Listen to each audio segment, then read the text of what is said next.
Bapak Ibu yang terhormat, acara selanjutnya, penandatanganan persetujuan bersama dan berita acara, dilanjutkan penyerahan hasil rekomendasi Pansus 4 tentang LKPJ dari pimpinan DPRD kepada Gubernur Jawa Barat. Yang terhormat, Gubernur Jawa Barat beserta pimpinan DPRD, kami silakan menuju tempat yang telah ditentukan.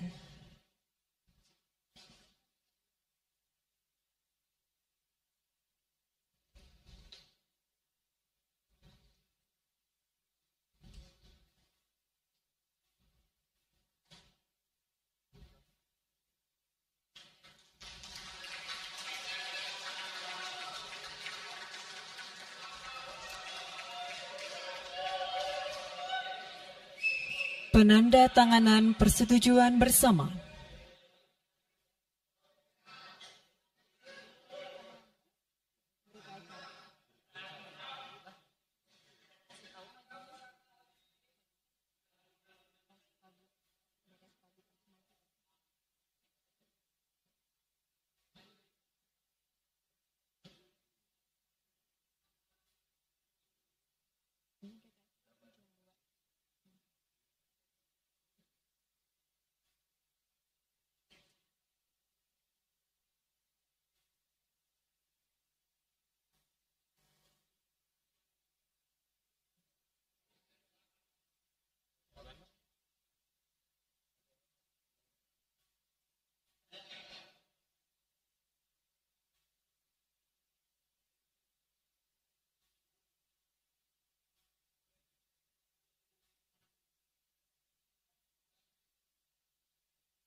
Selanjutnya penandatanganan berita acara.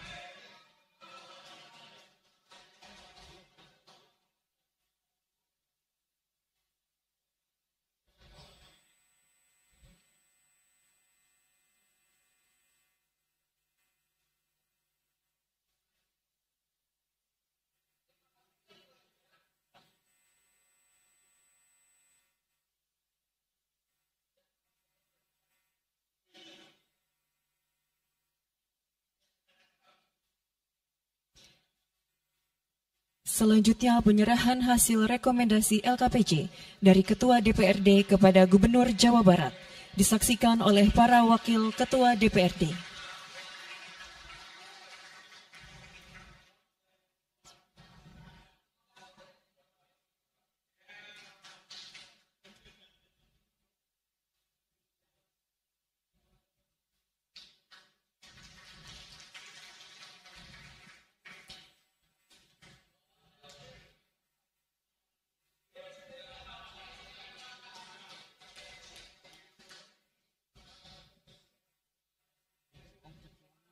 Terima kasih, kami silakan untuk kembali ke tempat semula.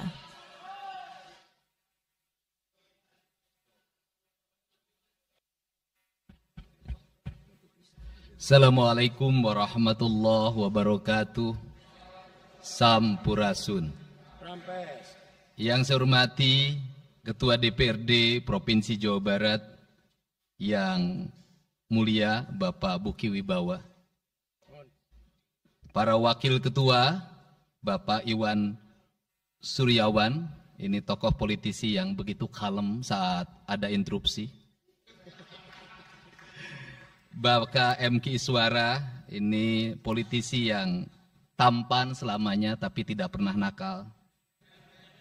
Dan tokoh spektakuler kita yang sangat populer di antara politisi DPRD Provinsi Jawa Barat, Bapak Ono Surono. Saya sudah tahu Pak Ono kontrak-kontrak medianya sudah banyak nanti ke depan. Kemudian juga Bapak ini sebentar lagi akan berangkat haji, Bapak Kiai Haji Acep Jamaluddin. Terima kasih. Seluruh anggota DPRD Provinsi Jawa Barat, para ketua praksi, para ketua komisi, dan saya mengucapkan terima kasih atas berbagai otokritik yang dilakukan, baik secara langsung maupun lewat media, baik media massa maupun media elektronik. Dan itu menunjukkan bahwa di Provinsi Jawa Barat ada terjadi dinamika politik yang luar biasa. Semua orang memiliki concern pada hal yang menjadi tujuan kita, mewujudkan Jawa Barat istimewa dengan berbagai cara. Tugas DPR adalah bicara, itulah tugas DPR. Jadi kalau tidak bicara, mungkin DPRD dianggap tidak ada. Saya ucapkan terima kasih atas otokritiknya. Sekretaris Daerah Provinsi Jawa Barat, kemudian yang mewakili Pangdam 3 Siliwangi, yang mewakili Kapolda Jabar, yang mewakili Kejaksaan Tinggi Jawa Barat, dan khusus untuk Kejaksaan Tinggi Jawa Barat, saya sampaikan ucapan terima kasih, rasa hormat yang tinggi kepada Kejaksaan Agung Republik Indonesia atas tindakannya melakukan penahanan dan mentersangkakan Direktur Utama PT Sritek dan salah satu mantan pejabat BJB yang sudah resign atas kasus dugaan penyimpangan kredit, yaitu menyampaikan kredit ke Bank Jabar, mudah-mudahan tidak salah, kalau salah dikoreksi, sekitar 600 miliar rupiah tanpa agunan yang memadai. Dan ini langkah taktis, dan pemerintah Provinsi Jawa Barat melalui RUPS-nya sudah melakukan koreksi dan perubahan secara total sehingga peristiwa ini tidak akan mempengaruhi kinerja BJB. Saya ucapkan terima kasih. Dan semoga peristiwa ini tidak terjadi lagi di masa yang akan datang. Kemudian yang hormati para staf ahli, para asisten, para kepala perangkat daerah Provinsi Jawa Barat. Yang pertama, forum ini adalah forum kebahagiaan. Ada yang berbahagia hari ini, yaitu seluruh warga Jawa Barat, di mana kita bisa menyelesaikan dua agenda, yaitu agenda pengesahan Raperda tentang investasi dan agenda tentang pengesahan hasil dari LKPJ. Seluruh rakyat Jawa Barat bergembira karena rencana kita dalam melaksanakan pembangunan akan berjalan dengan cepat. Tetapi barangkali para media sangat kecewa. Karena hari ini tidak kejutan-kejutan lagi sehingga viewernya mungkin agak menurun hari ini. Tetapi kita harus berkorban demi kepentingan rakyat Jawa Barat. Kita kesampingkan viewer, kita kesampingkan komen, kita utamakan kepentingan rakyat Jawa Barat. Sebenarnya konsep pidatonya sudah ada, tetapi saya mencoba menyatukannya. Yang pertama adalah bahwa kita bicara tadi tentang berbagai rekomendasi. Dan rekomendasi itu juga termasuk di dalamnya disahkannya Raperda tentang investasi yang sebentar lagi menjadi perda. Apa sih yang menjadi rekomendasi? Rekomendasi pertama adalah angka kemiskinan yang masih tinggi di Jawa Barat. Tetapi saya usul pada Pak Ketua, ke depan kalau LKPJ sebaiknya para bupati wali kota diundang di seluruh Jawa Barat. Karena Jawa Barat itu pertanggungjawabannya bukan di OPD Jawa Barat. Tetapi seluruh kinerja pembangunan itu ada di Pemkab dan Pemkot, serta ada di pemerintah desa. Jawa Barat tidak memiliki rakyat yang terkelola secara langsung, karena seluruh pengelolaannya ada di pemerintah kabupaten kota dan pemerintahan desa. Dan saya mohon nanti dipaparkan kemiskinan yang paling tinggi dalam perspektif BPS, dalam perspektif LKPJ dan analisisnya, itu di kabupaten mana, bila perlu sampai di desa mana. Kemudian angka investasi tertinggi di kabupaten mana, angka investasi terendah di kabupaten mana, infrastruktur yang berproblem di kabupaten di mana, sehingga semuanya terpetakan dengan baik, sehingga nanti kita bisa mengorkestrasi antara pembangunan Provinsi Jawa Barat, pembangunan kabupaten kota, dan pembangunan desa secara bersama-sama dan berkeadilan. Kemudian yang kedua, bahwa investasi ini menjadi aspek yang utama dalam kinerja pembangunan Provinsi Jawa Barat hari ini. Kenapa? Karena satu, angka kemiskinan kita masih tinggi. Kemudian angka kemiskinan yang tinggi di Indonesia sebenarnya juga dipengaruhi oleh jumlah penduduk yang tinggi. Sehingga persentase kecil menurut Jawa Barat, tetapi menurut nasional menjadi besar. Keberhasilan Indonesia sangat tergantung terhadap kinerja pemerintah Provinsi Jawa Barat, pemerintah kabupaten kota, dan pemerintahan desa. Yang kedua adalah pendidikan. Yang ketiga adalah infrastruktur. Yang keempat, kesehatan. Yang kelima, pengendalian penduduk. Yang keenam adalah pengendalian lingkungan. Kemudian yang ketujuh adalah belanja pemerintah yang masih besar. Belanja tidak langsungnya, yaitu belanja untuk kepentingan pegawai. Yang kedelapan adalah pengelolaan aset. Seluruh rangkaian yang menjadi rekomendasi ini adalah tugas kami untuk meneruskan rekomendasinya. Tetapi yakinlah bahwa apa yang kami lakukan selama ini, langkah-langkah yang seringkali kontroversi, langkah-langkah yang seringkali dianggap one man show, langkah-langkah yang seringkali dianggap terlalu sendiri dan terlalu konten, sesungguhnya adalah langkah-langkah menyelesaikan ini semua. Saya berikan contoh. Kalau saya melakukan operasi terhadap penutupan galian C, penutupan areal-areal pelanggaran terhadap lingkungan, kalau saya mengkoordinasikan terlebih dahulu dengan jajaran saya, bisa jadi operasi saya gagal. Kenapa? Karena begitu rapat, besoknya penambangnya sudah tahu apa yang akan kami lakukan.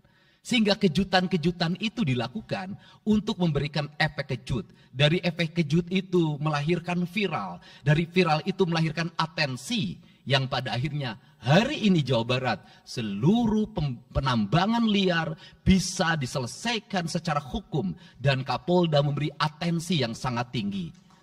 Hari ini Jaksa Agung memberikan perintah kepada Kejaksaan Tinggi untuk melakukan proses pidana bagi siapapun yang melakukan pelanggaran lingkungan dan memberikan kerugian bagi kepentingan masyarakat.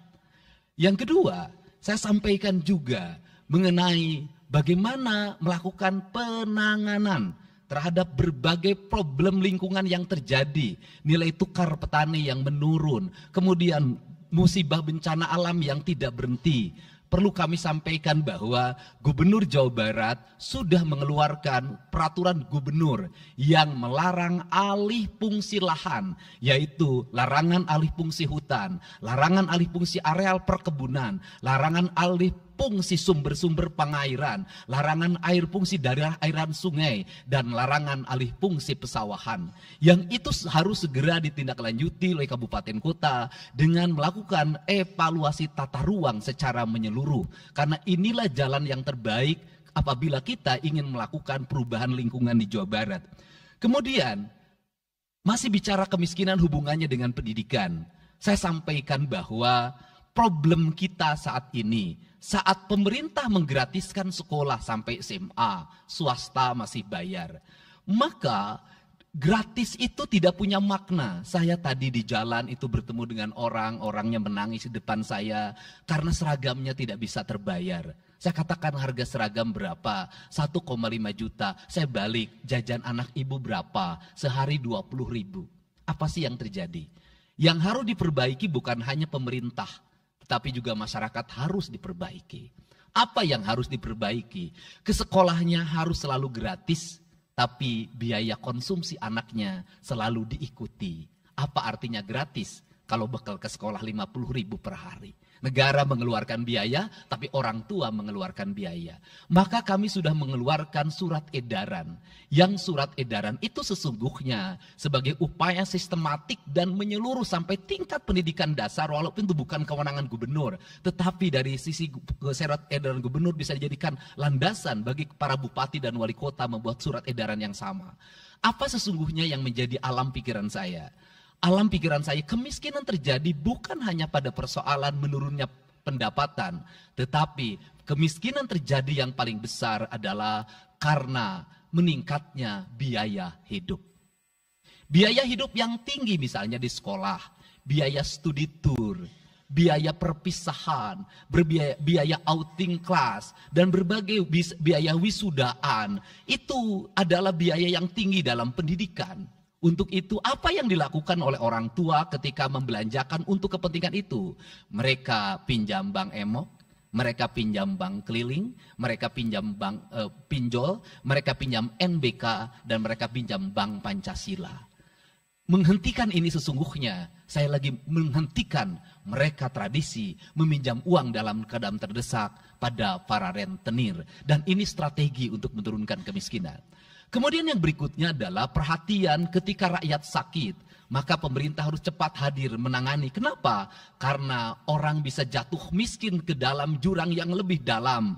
Manakala dia sakit tidak ada yang mengobati, BPJS-nya tidak mampu mengcover, biaya untuk ngontrak selama dirawat di Hasan Sadikin tidak punya, biaya untuk makan untuk keseharian tidak ada, sedangkan tulang punggungnya berhenti karena sakit. Ini juga menyebabkan kemiskinan.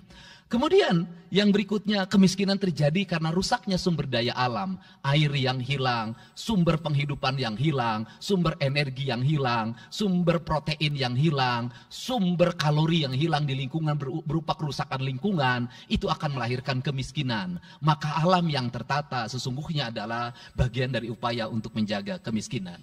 Kemudian yang berikutnya adalah belanja infrastruktur yang harus meningkat, dan itu di belanja sekarang kita sudah melihat. Itu adalah bagian dari menyelesaikan problem kemiskinan. Konektivitas infrastruktur sangat penting dalam menumbuhkan ekonomi, tetapi di balik itu kebudayaan rakyat tidak boleh diberubah. Kenapa? Infrastruktur baik bisa jadi tanahnya dijual karena mahal, pada akhirnya menjadi miskin kembali. Infrastruktur harus seiring dan sejalan dengan kerangka berpikir publik yang mengerti akan hak atas tanah.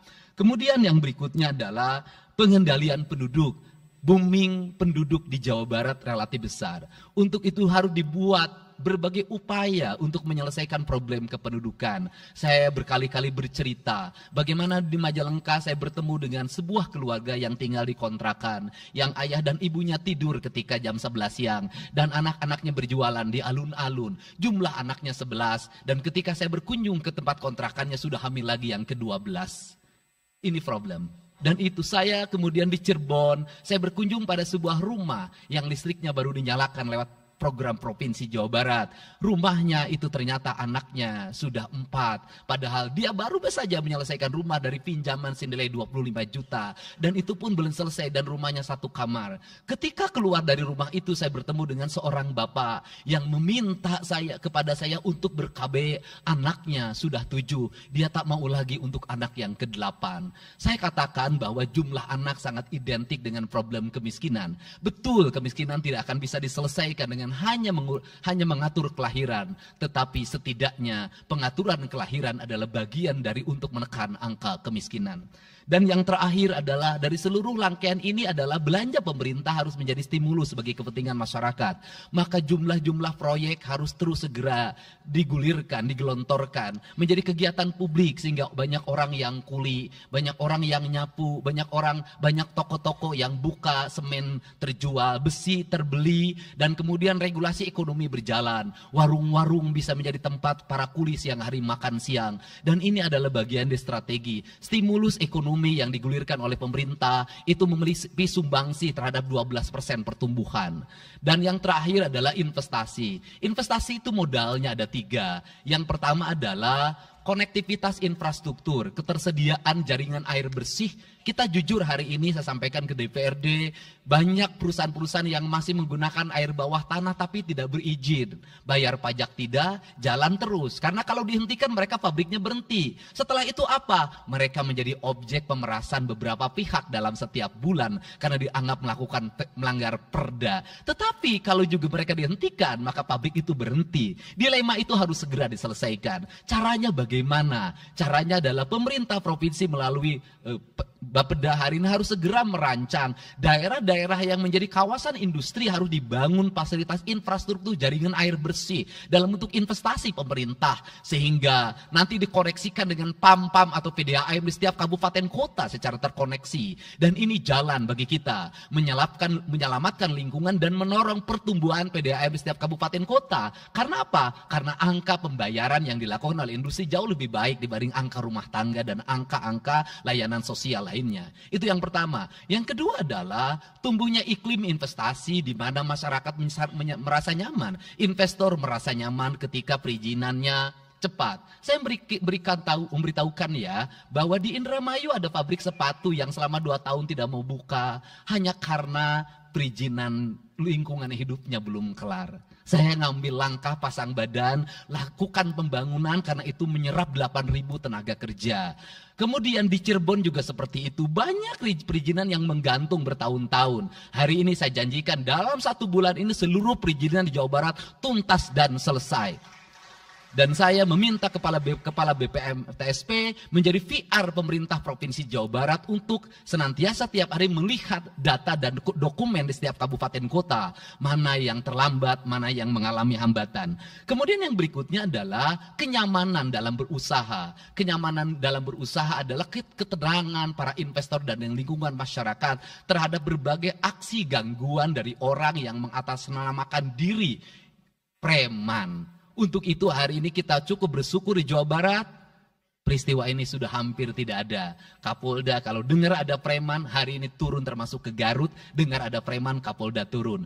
Ini semua stakeholder sudah bergerak dengan baik, layanan investasi sudah berjalan dengan baik, tinggal satu lagi hambatan investasi adalah masyarakat menaikkan harga tanahnya luar biasa. Kasus BYD, kenapa mengalami hambatan sekitar 20 hektar, masih belum terbebaskan. Karena rakyatnya hari ini meminta 3 juta rupiah per meter. Padahal di situ dulu 150.000, itu pun jarang yang beli. Ini problem kita.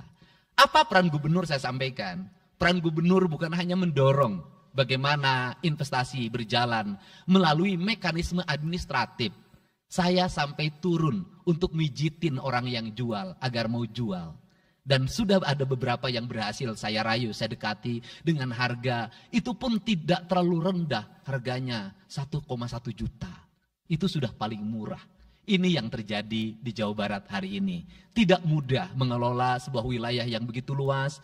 Tidak mudah mengelola sebuah daerah yang kabupaten kotanya sudah otonom. Diperlukan pendekatan-pendekatan seorang ayah pada anak-anaknya. Sehingga hari ini saya di Provinsi Jawa Barat, saya tidak memposisikan gubernur. Saya kadang memposisikan menjadi ketua RT. Saya kadang memposisikan menjadi ketua RW. Saya kadang memposisikan menjadi kepala desa. Kenapa? Karena warga ini perlu disentuh dengan pendekatan emosional. Pendekatan emosional yang kebapaan, bukan pendekatan struktural. Untuk itu saya yakin bahwa forum ini adalah forum kebahagiaan bagi kita semua. Kita sudah bisa menyelesaikan 2 agenda besar. Semoga ini menjadi kado terindah bagi masyarakat Jawa Barat.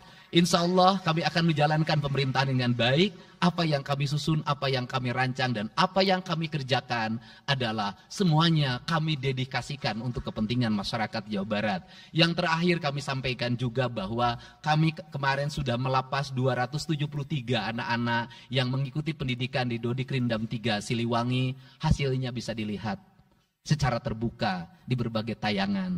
Air mata tidak akan bisa membohongi kejujuran rakyat dan anak-anak itu.